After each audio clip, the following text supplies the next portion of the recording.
Okay, great. It is time to create our first machine learning algorithm. We will build a model and we will feed it with inputs. What we expect from the algorithm is to learn the underlying relationship of the data. Here's how we are going to approach the problem. First, we will import the relevant Python libraries for the problem at hand. Second, we will generate random data to train with. We have decided to make this example with random data, as rerunning the code will always yield different inputs. However, the model will remain the same. In this way, you can see the same methodology applied for a potentially infinite number of datasets.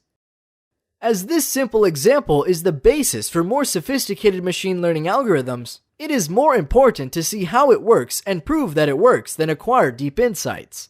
We will leave the wow effect for a bit later when we deal with deep learning. Third, we will create the targets. These are the correct values. In our apartment example, they would be the actual prices properties have. Essentially, we will use fake targets to be sure there is a linear relationship. In this way, when we train the algorithm, we will be certain about the dependence it has to learn. That's a good way to prove the optimization is actually working. We know where we want to get by creating fake targets, which we would like the algorithm to figure on its own. If it does that, then we can be certain it works. Fourth, we will plot the training data so you can visually see it. This is the preparation phase of the lesson. In the second part, we will define the variables we need. We must create weights, biases, and set a learning rate. At the end, we will conclude with an actual regression.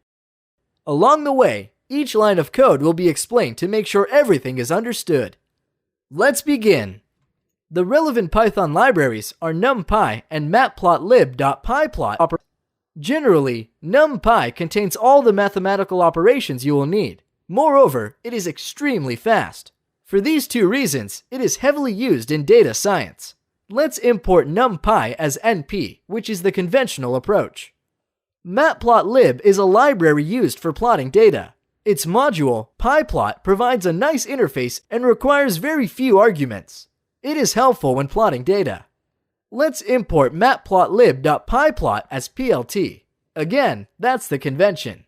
Finally, I will also import the Axis 3D module from mpltoolkits.mplot3d, as it provides us with the ability to create 3D graphs. This is the tool we'll use to visualize the operations we're carrying out. PyPlot and Axis 3D are not essential for the machine learning algorithm. They will just provide us with good-looking plots of our data. This will provide us with an intuition of what's going on there. Anyhow, NumPy is sufficient for creating a nice algorithm on its own. Okay, this will do for now. See you in our next lesson.